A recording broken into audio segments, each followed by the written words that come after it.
Kisah ini datang dari seorang nenek bernama Yang Hee. Beliau merupakan korban selamat dari Perang Dunia Kedua, atau lebih tepatnya salah satu korban yang berhasil selamat dari kamp konsentrasi Jepang berkat seorang sahabat yang merelakan nyawanya. Pada tahun 1943 kala itu Yang Hee masih berusia 15 tahun, dirinya ditangkap oleh tentara Jepang dan dibawa menuju kamp konsentrasi. Yang Hee dikumpulkan dengan remaja lain yang usianya antara 14-17 tahun, salah satunya adalah gadis bernama Jungmin. Dia adalah remaja yang paling muda di antara mereka, yakni 14 tahun. Disinilah Yang Hee dan Jungmin mulai berteman dan saling berbagi cerita. Yang Hee penasaran dengan benda aneh yang dibawa oleh Jungmin, bahkan dia marah ketika benda itu disentuh olehnya. Menurut Jungmin, ini adalah pelindung yang dibuat oleh ibunya khusus untuk dirinya dan tidak boleh disentuh oleh siapapun. Ya, jimat keberuntungan yang nantinya akan menjadi saksi bisu dari persahabatan mereka. Kembali ke beberapa minggu yang lalu, kita akan bahas bagaimana Jungmin bisa tertangkap oleh pasukan Jepang. Jungmin tinggal di desa kecil bernama Gyeongsangnam-do di provinsi Gyeochang, sebuah desa yang asri dan indah yang belum terjamah oleh militer Jepang.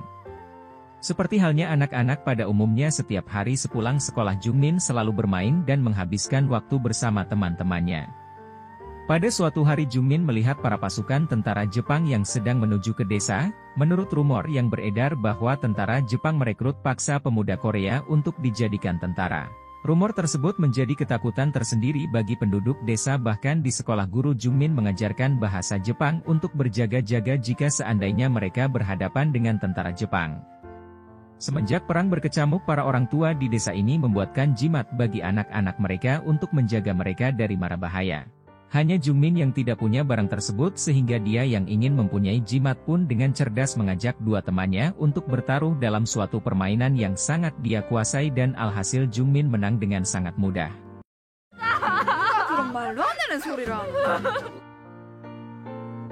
Setelah puas bermain seperti biasa, Jungmin akan menunggu ayahnya selesai berjualan untuk pulang bersama. Bisa dibilang Jungmin adalah gadis periang turunan dari ayahnya yang selalu ceria. Jungmin sangat dimanjakan oleh sang ayah karena memang dia adalah anak semata wayangnya.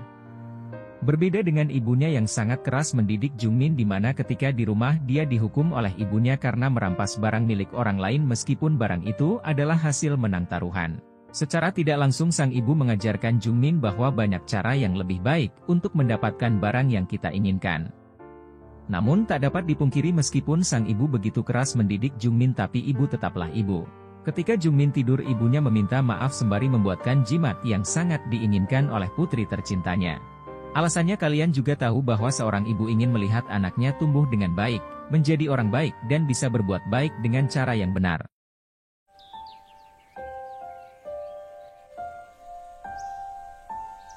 Beberapa hari kemudian, ketika Jungmin pulang sehabis bermain, dia heran dengan tentara Jepang yang datang ke rumahnya.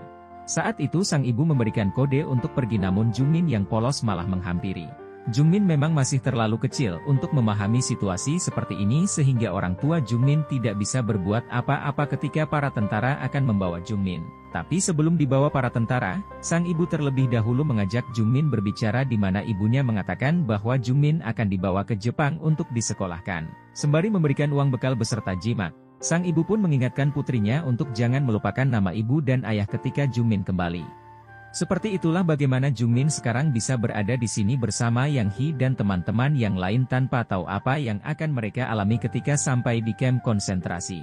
Yang Hee yang mendengar hal itu merasa iri karena kehidupannya berbanding terbalik dengan Jungmin, yang mana Yang Hee hidup sengsara dan harus banting tulang membantu ayahnya bekerja demi menghidupi kelima adiknya sebab sang ibu telah meninggal dunia.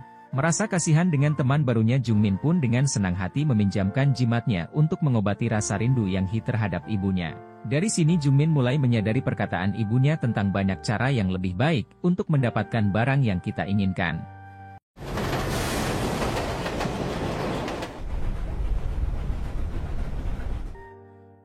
Singkat cerita, mereka telah tiba di kamp konsentrasi Jepang. Kemudian para gadis ini akan diasuh oleh orang tua pengganti yang sebenarnya mereka juga adalah orang Korea. Mulai sekarang mereka diwajibkan untuk berbicara menggunakan bahasa Jepang dan dilarang mengucapkan apapun yang berkaitan dengan bahasa Korea.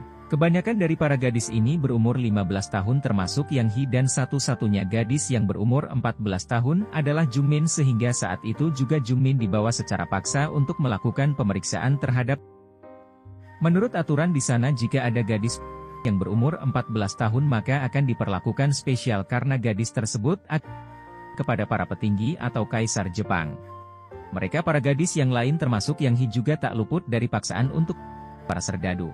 Namun naasnya mereka tak hanya dijadikan wanita, melainkan mereka juga sering dijadikan pelampiasan emosi ketika para tentara kehilangan rekan-rekannya ketika di medan pertempuran.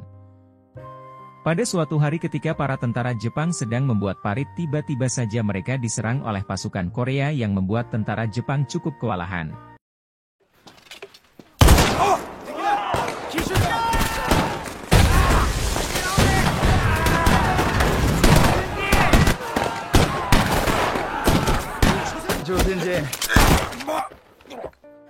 Bahkan kala itu meskipun pihak Jepang berhasil melenyapkan pasukan Korea mereka kehilangan seorang prajurit terbaik yang bernama Yoshimi. Imbas dari hal tersebut seorang prajurit yang tidak terima atas kematian rekannya pun melampiaskan kemarahannya kepada salah satu gadis. Bahkan gadis itu dilenyapkan setelah memenuhi segala. Sementara itu Jungmin yang memang sudah terbiasa prajurit pun dibuat heran dengan tentara muda yang pemalu tidak agresif seperti prajurit lain. Rupanya tentara muda ini merupakan orang Korea yang terpaksa menjadi tentara Jepang demi melindungi keluarganya. Dia datang menemui Jungmin sebetulnya memang sudah jatahnya tapi pria itu sama sekali tidak berniat melakukan karena dia merasa jika Jungmin mirip seperti adiknya dan lagi pula dia tidak ingin menyakiti sesama orang Korea meskipun dirinya adalah pengkhianat. Di siang hari setelah selesai menjalani kerja paksa mereka berkumpul di Pacilingan untuk istirahat sembari berbincang tentang suatu hiburan hanya sekedar untuk mengobati dan menghibur diri dari penderitaan. Terlepas dari perbincangan hiburan mereka juga merasa kasihan kepada Sun He yang menjadi setelah melihat kakak laki-lakinya yang seorang tentara Jepang oleh rekan tentaranya ketika ingin membawa Sun He pulang. Pihak Jepang memang tidak memberi toleransi terhadap orang Korea meskipun orang tersebut telah tunduk kepada kekaisaran. Singkatnya waktu pun telah masuk ke tahun 1945, Yang Hi dan Jungmin sudah hampir 2 tahun menjadi wanita, atau mereka menyebutnya Jugun Lanfu. Dalam rentang waktu tersebut tidak sedikit dari para gadis itu akibat mencoba untuk melarikan diri. Setiap ada gadis yang tertangkap ataupun membuat onar maka semua gadis lain juga ikut dihukum, begitulah penderitaan yang mereka alami di kamp konsentrasi ini. Di lain hari pada saat selesai mengumpulkan kayu bakar ketika di tengah perjalanan ke kamp tiba-tiba Jungmin kesakitan dan pingsan. Setelah diperiksa ternyata gadis itu baru pertama kali menstruasi sehingga wajar Jungmin tidak kuat menahan sakit di perutnya. Meskipun baru pertama kali tapi Jungmin sudah bisa memakai pembalut tradisional karena sedari dulu sang ibu telah mengajarkan semua hal tentang menjadi orang dewasa.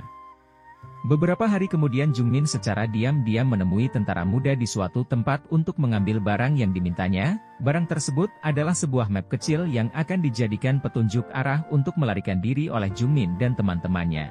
Jungmin tahu jika perang akan segera berakhir maka dari itu dia nekat merencanakan pelarian meskipun dirinya paham dengan resiko yang akan dialami jika dia gagal dalam misinya. Pelarian tersebut memang hanya mereka berempat tapi di balik itu para gadis lain pun ikut membantu dengan mengalihkan perhatian penjaga sehingga Jungmin dan kawan-kawan berhasil keluar dari tempat tersebut. Namun pengalihan itu tak berlangsung lama karena para tentara keburu menyadari dan langsung membunyikan alarm peringatan serta mengejar mereka yang melarikan diri. Sementara itu Jungmin baru ngeh jika ada satu orang yang tertinggal sehingga tidak ada pilihan lain selain mencarinya terlebih dahulu. Sementara itu gadis tersebut rupanya telah tertangkap oleh para tentara dan sedang diinterogasi. Walaupun tapi gadis itu tidak memberitahu keterlibatan 3 temannya dan hanya mengatakan bahwa dia sendirian dalam pelarian tersebut. Pada titik ini sebenarnya Jungmin dan kawan-kawan bisa saja berhasil melarikan diri, tapi Jungmin memilih kembali karena dia tidak ingin jika temannya yang tewas gara-gara mereka. Setelah itu semua gadis dikumpulkan di lapangan untuk dihukum. Menurut Jungmin lebih baik mereka secara bersamaan daripada mengorbankan satu teman demi keberhasilan rencana karena Jungmin hanya ingin mereka semua selamat tanpa ada yang tewas sampai perang benar-benar berakhir. Beberapa hari kemudian para tentara memisahkan sebagian gadis yang terjangkit penyakit atau lebih tepatnya yang tidak bisa untuk sementara diungsikan ke rumah sakit agar bisa mendapat penanganan dan perawatan sampai sembuh. Tapi ternyata itu semua hanyalah kebohongan belaka di mana tidak mungkin pihak penjajah bisa sebaik itu kepada orang-orang jajahannya sungguh mustahil.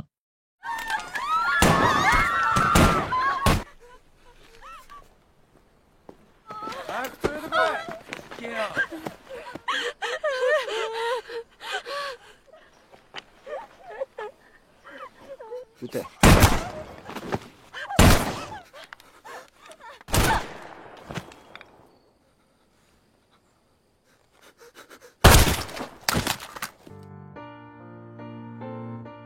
Singkat cerita, Perang Dunia Kedua resmi berakhir ketika Jepang menyerah tanpa syarat kepada pihak sekutu.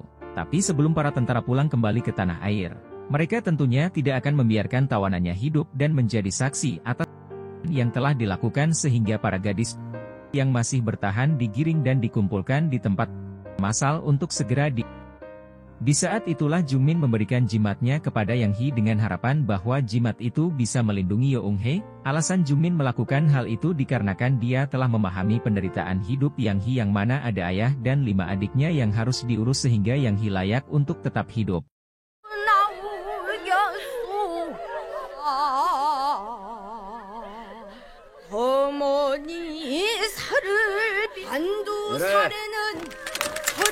Ute.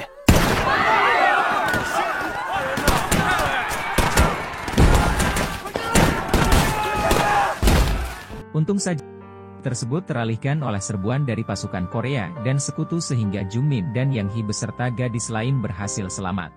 Para gadis berpencar ke segala arah, termasuk Jungmin dan Yeong-hye yang kabur sejauh mungkin menembus padang ilalang. Tapi sungguh sayang ketika mereka berhenti sejenak, tiba-tiba datang seorang tentara Jepang yang membawa katana dan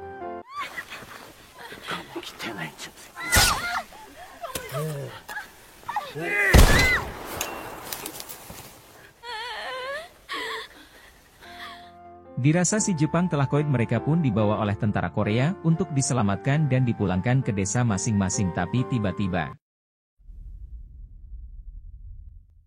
잘 가라, 언니.